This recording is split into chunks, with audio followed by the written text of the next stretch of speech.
ઓમ નમો નારાયણ. હું અરુણાબેન પી ગોસ્વામી સુરતથી તમારું સ્વાગત કરું છું અરુસ કિચનમાં. તો આજે આપણે બનાવશું મકાઈનું શાક કુકરમાં. તો એના સારું આપણે એક મકાઈ લીધી છે આ રીતની, અને 2 બટેટા, 2 ડુંગળી ને 2 ટમેટા અને 2 લીલા મરચાં, અને નોર્મલ આપણે મસાલામાં લસણ, આદું અને હળદર. તો આપણે લીલી હળદર અત્યારે માર્કેટમાં આવે છે તો લીલી હળદર જ વાપરશું. થોડાક લીલા ધાણા અને નોર્મલ આપણે બેઝિક મસાલા, મરચું અને ધાણા, જીરું, હિંગ બધું એ. મીઠું જોહે સ્વાદ પ્રમાણે, તેલ જોહે અને પાણી. બસ એટલી જ વસ્તુ આપણે જરૂર પડશે. તો હવે પહેલાં આપણે આ મકાઈ છે એના આપણે દાણા કાઢી લેવું. તો આ રીતે આપણે બધા દાણા કાઢી લેવું આના. તો મકાઈના દાણા કાઢી લેવું, અને બટેટા અને ડુંગળી અને ટમેટાં આ બધું આપણે સુધારી લેવું. તો બટાટાને આપણે છાલ કાઢીને મીડિયમ સાઈઝને સુધારી લેવું, અને ડુંગળી ટમેટાં સુધારી લેવું. તો દાણા આપણે કાઢી લીધા છે, બટેટા સુધારી લીધા, ડુંગળી અને ટમેટાં સુધારી લીધા છે. તો હવે આપણે રહ્યા મરચાં અને આદું, એ બધું આપણે આમાં ખાંડી નાખીશું. લસણ અને આદું, આદુની આપણે છાલ કાઢી લીધીશ. તો આને ટુકડા કરી લેવું. ને મરચાં એ આપણે આમાં લઈ લેવું.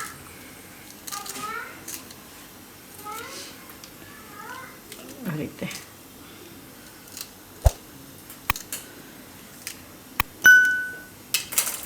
આને આપણે ખાંડી લેવું. તો આમાં થોડુંક મીઠું નાખી દેવું તો સૌ ઝીણું થઈ જાય.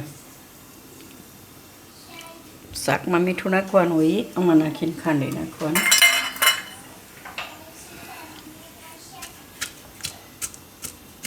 તો આ ખાંડી લેવું. પહેલાં તેલ ગરમ મૂકી દેવું. તો કુકર આપણે મૂકી દઈશું. ગેસ ચાલુ જ છે, કેમ કે થોડુંક ભીનું હતું એટલે કોરું કરવું પડે. તો આમાં તેલ નાખીશું આપણે. તો 1 મોટા ચમચા જેટલું તેલ આપણે નાખવાનું. તેલ ગરમ થવાનું. તેલ ગરમ થાય તો આપણે આ બધી તૈયારી કરી લેવું. હળદર છે એને આપણે છીણી લેવાની છે. તો આ રીતની ઝીણી છીણી હોય એમાં આપણે છીણીને નાખીશું.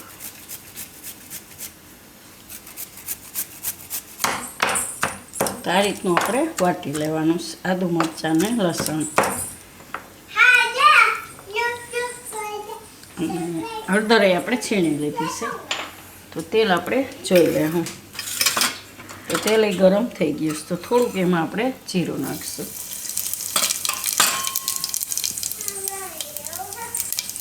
થોડી હિંગ નાખીશું, અને આદું, મરચાં ને લસણ.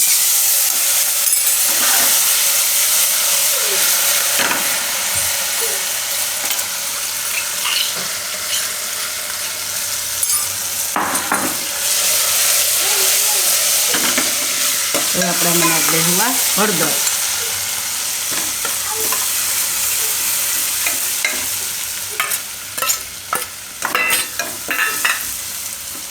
અને ડુંગળી.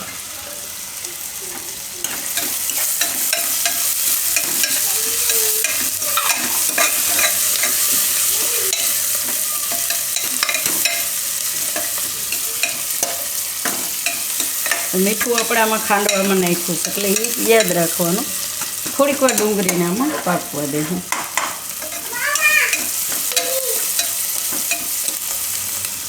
તેલમાં થોડીક વાર ફેરવી લેવાનું.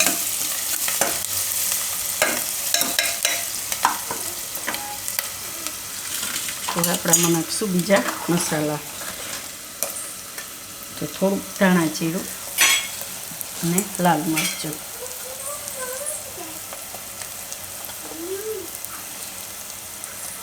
તો લાલ મરચું તમે ટેસ્ટ પ્રમાણે નાખી શકો એમ. હળદર તો આપણે આમાં લીલી નાખીએ છીએ એટલે હળદરની જરૂર નથી. હવે આમાં આપણે ટમેટાં નાખી દઈશું.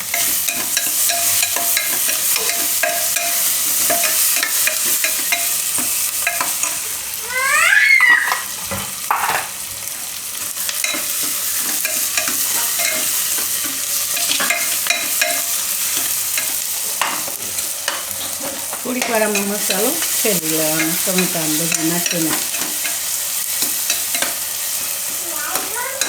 એમાં નાખી દઉં મકાઈના દાણા.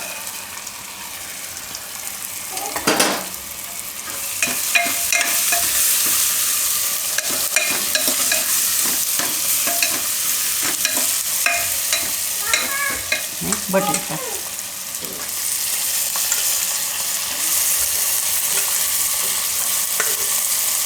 બટેટા સુધારીને પાણીમાં રાખવા પડે, નહીં તો લાલ થઈ જાય. એટલે થોડીક વાર એ રીતે રાખવાના હોય એટલે રાખવા પડે. આમાં થોડાક લીલા ધાણા નાખી દે, થોડાક ઉપરથી નાખી.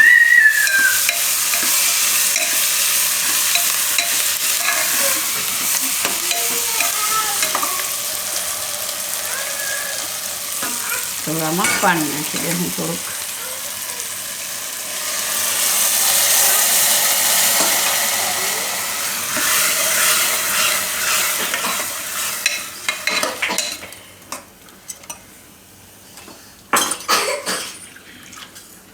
થોડુંક આપણે રસ બસતું કરશું એમ.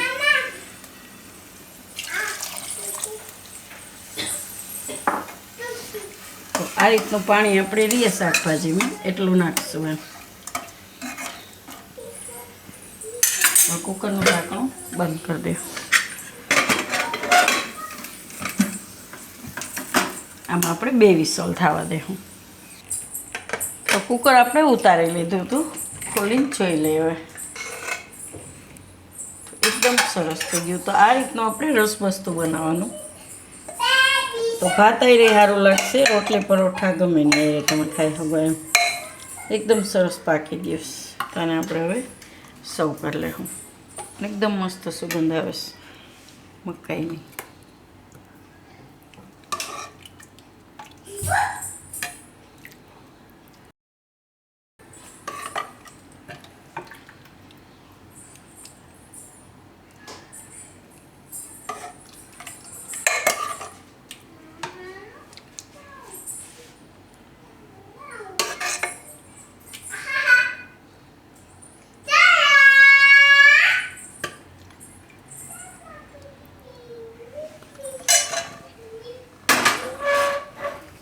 તો તૈયાર છે આપણું મકાઈ અને બટેટાનું શાક કુકરમાં એમ.